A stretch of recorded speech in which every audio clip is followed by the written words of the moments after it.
Świadomy sen to niby bardzo proste zjawisko, prawda? Ale obrosło wokół niego tyle mitów, dezinformacji czy nawet ezoterycznych bzdur. Potrafimy się skomunikować wtedy z innymi podróżnikami. To jak przechodziłem testy związane z osiąganiem stanu OB przez Państwowy Instytut Nauk w Warszawie, przez Państwową Akademię Nauk w Warszawie, i to było 9 lat temu mniej więcej, albo 8. No właśnie, czasami ciężko o tym rozmawiać z człowiekiem, który tego nie doświadczył, albo nie doświadczył w pełni. W większości ten temat gdzieś się przewinął. Sporo osób nawet doświadczyło tego stanu. Tak po prostu, spontanicznie. Mało osób jednak się w to zagłębia i to trenuje. Jednak gdy człowiek wejdzie w to głębiej, łatwo natknąć się na opisy osób, które rzekomo podróżują astralnie, sprzedadzą nam kurs online, czy też nauczą na żywo, jak uzdrowić swoją duszę i swoje ciało. Uzdrowienie na odległość można? Stoisko. Pytam się, czy można usługę u Pana zakupić. Uzdrawiania na odległość. Brzmi znajomo? O ile do osób, które piszą czy mówią, że doświadczyły stanu wyjścia z ciała, stanu OB, nic nie mam, bo co ciekawe, faktycznie można tego doświadczyć. O tym za chwilę. Nie chcę wyśmiewać tego tematu, tylko zwrócić uwagę na fundamentalne szczegóły. Mam jednak problem z osobami, które bez namysłu szerzą dezinformację, chcąc jeszcze na tym zarobić. Najgorsze w tym wszystkim może być jeszcze to, że te osoby mogą faktycznie wierzyć w to, co mówią. I wierzyć bardzo mocno. W to, czego doświadczyły. Bo zdecydowanie to, co jest w stanie zafundować nam nasza mózgownica podczas fazy snu, jest niezwykłe. Ale od początku, żeby zacząć odpowiadać na pytanie, czym jest świadomy sen, warto wspomnieć, że praktycznie niewiele różni się on od zwykłego snu. Mimo wszystko zjawisko to zaczęto uważać za fakt naukowy dopiero w latach 70. XX wieku. A w zasadzie jedyna, choć znacząca zmiana, to taka, że będąc w śnie, wiemy, że śpimy. Jednak ta niepozorna rzecz wywraca wszystko do góry nogami.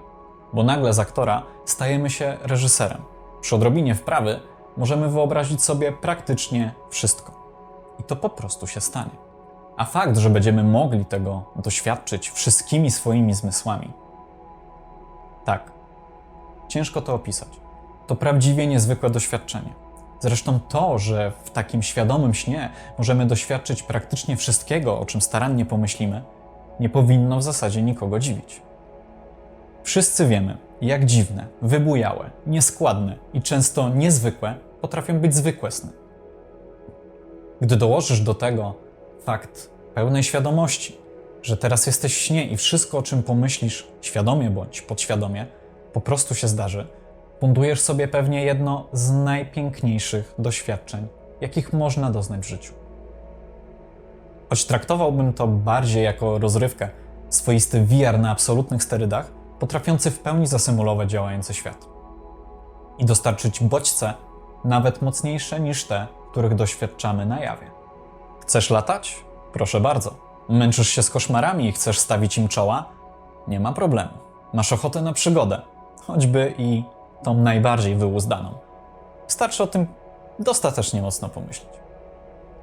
Doświadczenie tego wszystkiego na początku może być problematyczne. Możesz po uświadomieniu się po prostu szybko się wybudzić. Mimo iż wiesz, że śpisz, nie wszystko, o czym pomyślisz, stanie się na pstryknięcie palcem. To po prostu wymaga wprawy, delikatnego treningu i zaangażowania. Ale przy odrobinie doświadczenia w końcu zacznie ograniczać cię tylko i wyłącznie twoja wyobraźnia. I właśnie o tą wyobraźnię tutaj chodzi. Ta ma ogromne pokłady i często towarzyszy jej cichy dopalacz w postaci naszej podświadomości. To, czym jest ta mityczna podświadomość, to temat na inne materiały i pewnie na jakieś inne, bardziej eksperckie usta. Ale do czego zmierzam? Kilka minut wcześniej mówiłem, że OB to brednie, ale można ich doświadczyć. No zagmatwane to zdanie, ale pozwólcie, że wyjaśnię. Świadomy sen. Wiemy już, że to, co sobie wyobrazisz, po prostu się dzieje. Twoja głowa funduje ci niesamowite przeżycie. A dlaczego z OB miałoby być inaczej? OB, czyli owo mityczne wyjście z ciała, to ponoć coś więcej. Najpopularniejsza z technik, opracowana przez Roberta Alana Monroe, czy wiele innych, o których możesz przeczytać w internecie, daje nam możliwość doświadczenia wyjścia z ciała, uniesienia się na dnie bądź stania obok i patrzenia na siebie samego, będącego w łóżku. Tu jeszcze nie ma niczego niezwykłego. Tego faktycznie można doświadczyć. I sam fakt patrzenia na siebie samego jest dość ciekawym zjawiskiem, ale to, czego doświadczamy w tym stanie, to ponoć nie sen, a rzeczywistość. Ale z perspektywy jakby duszy, podróż astralna, czy jeszcze jakaś inna nazwa. Ponoć można w tym stanie eksplorować prawdziwy świat, a nie tylko ten sen. Można rozmawiać z innymi podróżnikami, wędrować po kosmosie, spotykać strażników, czy uleczyć się ze wszystkich chorób w jakimś tajemniczym miejscu. I tak, to wszystko można zrobić, ale to dalej dzieje się tylko w naszej głowie. Czytaj, ten niby prawdziwy świat to dalej fantazja. Chociażby nie wiem jak rzeczywista. Jeśli z kimś rozmawiasz, to tylko z projekcją tego, co przygotował ci twój własny umysł. A jeśli klinika czy inne magiczne miejsce ma ci pomóc, to tylko dlatego, że placebo faktycznie działa. Same opisy i tutoriale wejścia w stan OB są już bardzo mocno nacechowane tym, czego doświadczysz. Że no właśnie, będziesz mógł spojrzeć na samego siebie, śpiącego w łóżku, a gdy weźmiesz się za próby, dodatkowo często jeszcze potęgowane paraliżem przysennym i czasem nawet realnym uczuciem odrywania się od ciała, to kiedy w końcu to wszystko się uda, ciężko wyobrazić sobie, że to ciągle nasza własna mózgownica. Dalej losy najczęściej toczą się tak, że przeżywamy to, o czym się naczytaliśmy. To nic innego, jak powielanie schematu. Mimo iż jestem pierwszą osobą, która chciałaby, aby w tym wszystkim było coś więcej, jakieś drugie dno, niestety tutaj tego nie ma. To, czego oczekujesz, to, czego naprawdę chcesz, najpewniej w końcu się wydarzy. Doświadczysz tego, ale oprócz patrzenia na samego siebie, to może być cokolwiek innego. To dalej świadomy sen, potężne narzędzie i generator wszystkiego, o czym pomyślisz. Możesz latać, przemieszczać się w dowolne miejsce, zobaczyć cokolwiek. Dlaczego zatem tak łatwo wierzymy, że OB to coś więcej niż sen? To proste. Nasz mózg jest mistrzem w tworzeniu przekonujących iluzji. Zwłaszcza, gdy emocje i wyobraźnia grają na najwyższych obrotach. Ludzie od zawsze szukali dowodów na istnienie czegoś więcej, czy to życia po śmierci, czy innych wymiarów, czy duszy. Kiedy podczas snu doświadczysz silnego poczucia realności, twoje emocje mówią ci, że to coś niezwykłego. Dodaj do tego mistyczne opowieści o podróżach astralnych, w które chcesz wierzyć i masz przepis na już w pełni realny i mocny efekt placebo. Umysł zaczyna wierzyć w to coś, w to, czego logicznie nie da się potwierdzić. To podobny efekt do złudzeń optycznych. Widzimy coś, co nasza świadomość odbiera jako realne, choć wiemy, że to tylko iluzja. Jednak tutaj zdecydowanie ciężej jest przekonać siebie samego, że to tylko specyficzny sen. W końcu czuliśmy i widzieliśmy wszystko tak piekielnie mocno, że to musi być prawda. Tak więc świadomy sen to prosty fakt naukowy. Zero ezoteryki. A OB, a przynajmniej to, jak jest ono opisywane, postawiłbym obok płaskiej ziemi, duchów i innych paranormalnych zjawisk. Jednak o ile w płaską ziemię i duchy po prostu nie wierzę, o tyle zjawiska OB doświadczyłem kilkukrotnie. I jestem pewien, że to po prostu dalej poczciwy, zwykły, świadomy sen. Dodam, że w pełni bezpieczny sen, bo zawsze się z niego obudzisz. A często w internecie natkniesz się na opisy, że trzeba uważać, bo można nie wrócić z podróży do ciała. Gdzieś utknąć, czy natrafić na jakieś złowrogie siły. Jedyna złowroga siła, jaka może cię zaatakować, to ty sam. A nawet gdyby wszystko poszło nie tak jak trzeba, po prostu się obudzisz. Pamiętacie nagranie audio z początku filmu?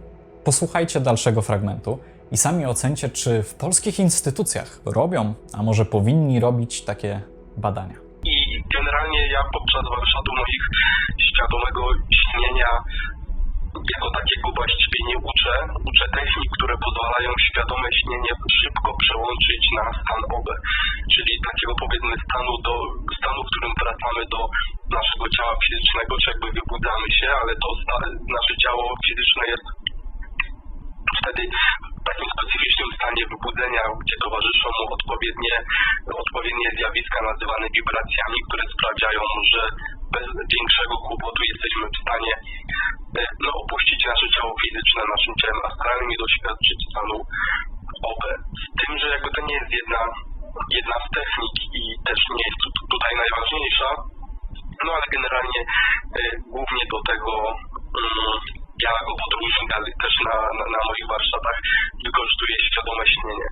Jakby nie neguję też roli związanej z tym, że świadome sny mogą być dobrym narzędziem terapeutycznym albo dobrym narzędziem, które pozwala poznać inne niż fizyczne przestrzenie, ale dla mnie jako podróżnika samo w sobie świadome śnienie nie jest zbyt pasjonujące i traktuję po prostu jako narzędzie ułatwiające osiągać stan OB początkującym podróżnikom. Rozumiem. To tak proszę wybaczyć, że tak dopytuję, bo po prostu gdzieś tam człowiek siedzi w tym temacie i faktycznie, mimo że to rzadko robię, bo wiadomo, człowiek się tym interesował bardziej za młodu niż teraz, ale chciałem do tego wrócić i tematem się po prostu zainteresowałem. I nie neguję w żadnym wypadku, ale faktycznie gdzieś tam potrzebowałem takiego trochę przekonania, bo to faktycznie trochę wygląda jak taki świadomy sen na sterydach, ale nie wykraczający jakby poza jego brzegi, nie? Znaczy jakby podstawowym zjawiskiem, które jest w stanie znaleźć nam tutaj różnicę, jest to, że potrafimy się skomunikować wtedy z innymi podróżnikami. I to nie jest komunikacja, na początku jest to, że trzeba się po prostu odpowiednio tego nauczyć, ale kiedy już poznamy odpowiednie techniki i sobie je przećwiczymy, no to jest to kontakt szalenie precyzyjny i nie ma tu mowy o jakiejś intuicji czy o czymś takim, że z kimś sobie odbędziemy jakąś dłuższą rozmowę, to te dwie osoby będą w stanie z największymi szczegółami, o ile ją tam zapamiętają, czy jakieś drobne błędy poznawcze w zapamiętaniu oczywiście mogą się pojawić, ale ogólny zarys rozmowy, czy jeżeli ona nie będzie bardzo długa, to wszystkie szczegóły są do zapamiętania i to jest jakby dla podróżników chleb powszedni. Ja też na warsztatach, przepraszam, będę trochę też opowiadał o sytuacjach takich jakby z mojego podwórka, czy na przykład to jak przechodziłem testy związane z osiąganiem stanu OB przez Państwowy Instytut Nauk w Warszawie, przez Państwową Akademię Nauk w Warszawie i to było 9 lat temu mniej więcej, albo 8. No i też wszystkich kursantów uczę tego, jak to robić, także to nie jakby to... To robią takie badania, żeby to udowodnić jakoś? Tak. Ale to na całym świecie właściwie można, na całym świecie, tak umownie na całym świecie można znaleźć informacje o tym, co robią i nawet na Google Wikipedii, na przykład w podziale służb specjalnych, jeżeli by sobie Pan spojrzał, to są służby specjalne, które zajmują się szpiegostwem związanym z parapsychologią. Są to normalne komórki, które się tym zajmują. No aczkolwiek ja takich rzeczy na warsztacie nie uczę i ja mam podejście do podróży astralnych bardziej przez pryzmat rozwoju duchowego. To jest dla mnie bardzo istotna kwestia. A nie powiedzmy opuszczanie ciała w sposób jakiś rekreacyjny, który był robiony tylko po to, żeby mieć jakikolwiek wgląd do świata fizycznego.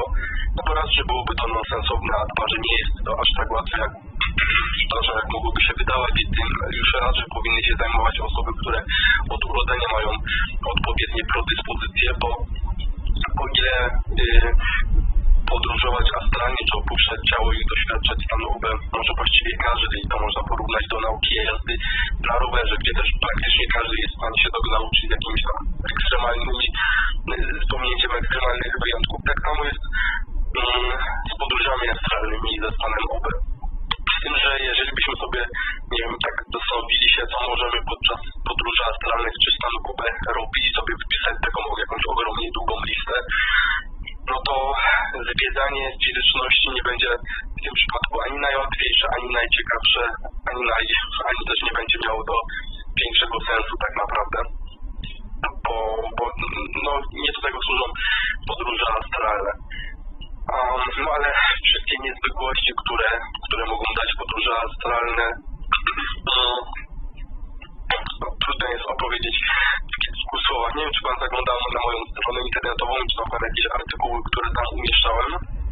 Wie Pan co, właśnie byłem na na Pana stronie, no my też rozmawiamy dlatego właśnie, że Pan odezwał. Ja chciałem z kimś porozmawiać, bo ja nie ukrywam, nie ma co ukrywać, że jestem dosyć sceptycznie do tego nastawiony, no ale gdzieś tam na człowieka gnata ciekawość, nie? Czy na Pańskiej stronie, albo może byłby mi Pan w stanie coś podesłać, co mój sceptycyzm trochę ostudzi, jak przekona do tego tematu? Materiał z internetu, czy Pan coś może ma na swoim blogu albo coś, to po prostu Pan jakby poleca, żeby zobaczyć, żeby faktycznie uwierzyć, że coś takiego jest możliwe, nie? Żeby nie być tym sceptykiem, tylko faktycznie, żeby jakoś się zacząć przekonywać do tego. Znaczy, bo właściwie jedyne słuszne narzędzie do tego, żeby się co do tego przekonać, jest doświadczanie tego. To jest jedyne narzędzie, które tutaj, przepraszam, może kogokolwiek przekonać, bo ja mogę sobie nagrać jakiś filmik z setką albo 200 moich znajomych podróżników, których przynajmniej większość jest życiowo dosyć rozsądnymi ludźmi prowadzących poważne życie zawodowe, rodzinne i tak dalej, a jednak są podróżnikami, no ale równie dobrze tych osób mógłbym, gdybym tyle znał, zebrać 2000 albo 5 albo 1 000 000, ale dopóki się tego nie doświadczy, no to właściwie nie do końca wiadomo, z czym to się je i każde wyobrażenia odnośnie stanu OB czy podróży astralnych, no to z góry trzeba założyć, że są mylne, dopóki się tego nie doświadczy, bo przestrzeń astralna jest nieporównywalnie inna od wszystkiego, co znamy w fizyczności. No, myślę, że byłoby sensownie, gdyby na sam początek obejrzał Pan wywiady, które prowadził ze mną. Tam opowiadałem trochę o moich początkach w podróży, o tym, jak się to zaczęło i o tym, jak ja bardzo byłem sceptyczny i dalej chwilami jestem, z tym, że już teraz po 15 latach podróżowania w trochę inny sposób i ten sceptycyzm dotyczy zupełnie innych kwestii niż kiedyś. No, ale opowiadałem o tym, jak się to zaczęło i być może to byłoby sensowne informacje i początek jakiejś drogi w zbieraniu dalszych informacji. Ja też powiem, bo skąd ten mój sceptycyzm wypłynął, bo gdzieś tam jak człowiek technicznie chodził z tych świadomych było multum i na każdym stopniu. Ja czytałem też o OB i ja faktycznie doświadczyłem wyjścia ciała, w sensie faktycznie wstałem, byłem w stanie popatrzeć na siebie, że leżę dalej w tym łóżku, a mimo wszystko stałem obok. Tylko że później faktycznie no, robiłem sobie to, co robiłem zawsze w tym świadomym śnie, tak? Czyli kombinowałem sobie jakąś tą górę na wszelkie różne sposoby latania, pierdoły, stawianie przed sobą ludzi, wyginanie mostów i cuda na kiju. Znaczy w stanie OB takiej rzeczy nie da się zrobić, to od razu powiem. No ale właśnie, bo mnie to stanowiło to, bo ludzie właśnie mówią, że są w stanie wyjść z ciała, podciągnąć się na linii i tak dalej, i faktycznie stanąć obok, popatrzeć na siebie. I ja tego akurat doświadczyłem, tak? Ale... To znaczy okej, bo jakby są różne metody na opuszczanie, powiedzmy, ciała i faktycznie to wchodzenie po linie, znaczy to bardzo przestarzała metoda i generalnie już żaden poważny podróżnik z tej metody nie korzysta, no ale jest dosyć gdzieś tam jeszcze w jakichś starych zakątkach internetu można ją znaleźć i chyba jest dosyć pod tym względem popularna. Z tym, że równie dobrze można mieć świadomy sen, który naśladuje stan OB. I tu no, trzeba jakby w pewnym stopniu, przynajmniej na początku swojej podróży, postępować według jakiegoś systemu. Przepraszam, odwołanie za sekundkę. Dobra. Powiedziałbym, że to takie trochę plątanie się we własnych zeznaniach. Ale kto wie, jeśli faktycznie takie testy są przeprowadzane na całym świecie, w tym w Polsce, to dajcie znać. Na tym kanale pojawi się pewnie wiele filmów związanych z świadomym snem. Zapraszam też na moją grupę na Facebooku odnośnie tego tematu. Za rozpoczęcie tego kanału zabierałem się już od początku techniku. Kupa czasu. Na pewno nie będzie to kanał poświęcony tylko świadomemu śnieniu. Będzie też o produktywności, nauce, nowoczesnych narzędziach, prostym językiem, bez bzdur i bez coachowania. A propos dzisiejszego tematu zostawiam Was z tym, że świadomy sen jest w pełni bezpieczny i pozbawiony magii.